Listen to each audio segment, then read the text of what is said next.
Ano nga ba ang mangyayari kapag natapos na ang duration ng ultimate ni Johnson? Oo, may limitasyon po ang tagal ng ultimate ni Johnson. Kaya lang sobrang tagal kaya hindi napapansin ng iba. Bagong world record to kapag nagkataon. Tayo pa lang ang gagawa nito, kaya tingnan natin kung ilang oras ang aabuti natin para dito. Si Aljus kasi, kapag natapos ang duration ng ultimate, nagiging invisible. Ano naman kaya ang nangyayari kay Johnson? So para magawa ito, kailangan sobrang focus para hindi mabangga. Kasi sobrang tagal talaga guys ng duration ng ultimate ni Johnson. And kung makikita nyo, nasa 3 minutes na ng game at konting-konti pa lang ang nababawas doon sa full duration ng ultimate niya. Kaya halos lahat ng clips na mapapanood nyo ay puro naka-fast forward. Kasi nga ang tagal ko talagang ginawa ito. Pero ang malala dyan, nung nasa 46 minutes na at malapit nang maging kalahati ang nababawas sa duration ng ultimate ni Johnson, nabangga pa ako. Lala! Ulit na naman, boss! Feeling ko kasi aabot ng 2 oras para matapos mo ang buong duration ng ultimate ni Johnson.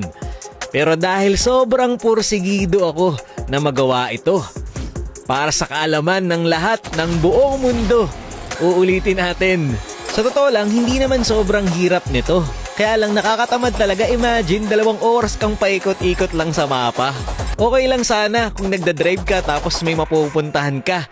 Kaya lang dito, pabalik-balik ka. Parang yung ex mong pabalik-balik kang sinasaktan. Ang lalaban naman ng full tank ni Johnson. Dito, 2 oras na pero hindi pa rin tapos ang ultimate niya. Pero kung makikita nyo, malapit na namang matapos. At eto na, noong umabot ng 2 hours and 44 minutes. Kitang-kita nyo na malapit nang matapos ang ultimate ni Johnson. Tama nga ang nasa hula. Nasa 2 hours ang duration ng ultimate niya. At eto na sa wakas, mare-reveal na kung ano ang mangyayari kapag natapos mo ang duration ng ulti ni Johnson. Magiging inbi kaya siya? May special effects ba na mangyayari? Ano kaya? Sa pagkakaalam ko, first time pa lang itong magagawa. At eto na nga, kapag natapos ang duration ng ultimate ni Johnson, magtra-transform lang siya sa pagiging tao. Ayan, ulitin natin. Kung baga, walang pagsabog na magaganap. Ayan, nakaslow muna ako.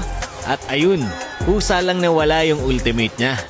Sa mga hindi po nakakaalam, kapag po nabangga si Johnson, saka pa lang magi-start ang cooldown ng kanyang ultimate.